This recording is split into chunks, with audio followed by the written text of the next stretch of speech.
unlocking the hidden flexibility of your mind. Welcome to the channel. Today, we're diving into a fascinating concept that could transform how you think, solve problems, and handle life's challenges: cognitive bending. At its core, cognitive bending is the ability to reshape, influence, and redirect your thought processes. It's about bending, not breaking, how you perceive, react, and decide. This isn't just theory. It's rooted in the brain's incredible neuroplasticity, its ability to reorganize itself, form new connections, and adapt. But here's the real question. If your mind is this flexible, why do so many of us stay stuck in rigid thinking patterns? Why cognitive bending matters. We live in a world that demands adaptability. Whether it's handling stress, navigating complex decisions, or thinking creatively, mental agility is no longer optional, it's essential. Cognitive bending gives you the power to reframe challenges into opportunities, break free from negative thought loops, approach problems from angles you never considered before. But before you can harness this power, ask yourself, how often do I challenge my default ways of thinking? Am I consciously shaping my thoughts, or am I letting old patterns run the show? Everyday examples of cognitive bending. You might already be practicing cognitive bending without realizing it. Mindfulness meditation. Training yourself to observe thoughts without judgment. This simple shift changes how you react to stress and negativity. Cognitive behavioral therapy, CBT. A structured way to identify destructive thought patterns and consciously reshape them for better mental health outcomes. Reframing stress. Seeing a high-pressure situation not as a threat, but as a challenge. This alone can reduce anxiety and boost performance.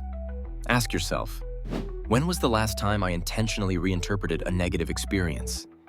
If you can't remember, you're likely missing opportunities to bend your cognition toward growth. The power and the risk of mental flexibility. Supporters of cognitive bending highlight its potential for personal growth, emotional intelligence, and creativity. Imagine being able to shift perspectives at will, to escape mental blocks, or to see solutions where others see problems.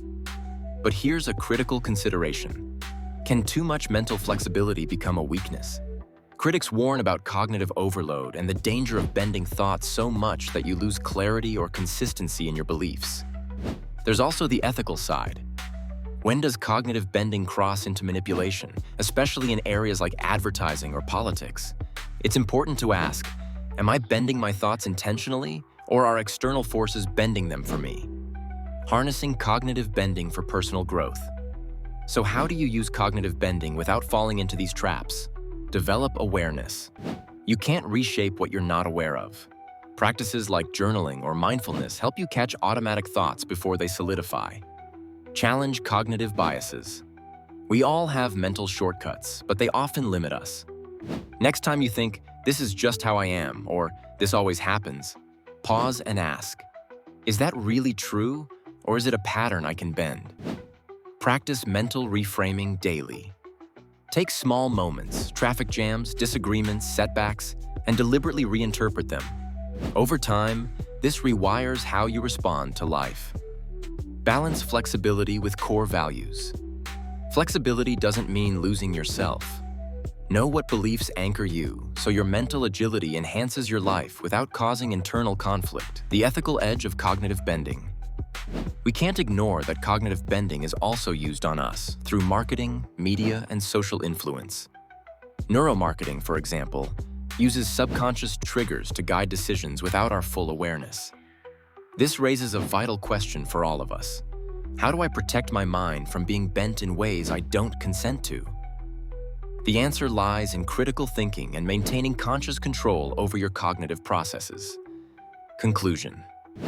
The secret power within your mind. Cognitive bending isn't just a psychological concept. It's a skill, a mindset, and a gateway to unlocking your mind's hidden potential. When mastered, it leads to greater resilience, creativity, emotional balance, and adaptability. But like any powerful tool, it requires awareness, intention, and ethical use. So here's something to reflect on. What thought pattern in your life needs bending right now? Drop your answers in the comments. I'd love to hear how you're planning to reshape your mindset. If you found this insightful, don't forget to like, subscribe, and share this video with someone who's ready to unlock their mental flexibility. Remember, your mind isn't fixed, it's fluid, and you have the power to shape it. Thanks for watching, and I'll see you in the next deep dive into the secret world of your mind. To the channel. Today, we're talking about something deeper than just motivation or quick hacks. This is about sustainable personal growth. Most of us are taught to grow in predictable, linear ways. Get better step by step, follow the same routines, and expect steady progress. But life doesn't work like that. Growth isn't linear. It's messy, unpredictable, and often uncomfortable. So, how do you grow in a way that lasts, especially in a world that's constantly changing? Let's explore 5 unconventional strategies for sustainable personal growth, approaches you won't hear in typical self-help advice. 1. Prioritize purpose over productivity. We often measure personal growth by how much we get done, tasks completed, goals achieved, habits tracked. But is being productive the same as truly growing? Critical questions. Why am I doing what I'm doing? Is my productivity aligned with what truly matters to me? Example. You might be hitting every deadline at work, but feeling empty because you're not connected to your deeper values. Remedy. Shift focus from doing more to doing what matters. Define your personal mission. What drives you beyond external rewards? Start each week by identifying one action that aligns with your core purpose, not just your to-do list. 2. Leverage asymmetrical growth opportunities. Not all efforts lead to equal results. Sometimes small, unexpected actions lead to massive personal breakthroughs. Critical questions. Where am I overlooking small changes that could have big impacts? Am I stuck thinking that growth only comes from big efforts? Example. Reading one book outside your usual interest could completely shift your mindset, more than months of routine learning. Remedy. Look for high-impact micro-actions, like starting a conversation with someone different from you, or saying yes to an unusual opportunity. Identify one small, unconventional action this week that could stretch your perspective. 3. Adopt a systems thinking mindset. We often try to fix isolated parts of our lives, like improving time management or fitness, without seeing the bigger picture. Critical questions. How do different areas of my life influence each other? Am I addressing symptoms instead of root causes? Example. Struggling with focus. The root issue might not be discipline. It could be poor sleep, misaligned goals, or emotional burnout. Remedy. Map out how your habits, environment, relationships, and mindset interact. Growth happens when you optimize the whole system, not just one part. Conduct a personal ecosystem audit. Look at connections between your health, mindset, relationships, and energy levels. 4. Invest in regenerative practices, not just self-care.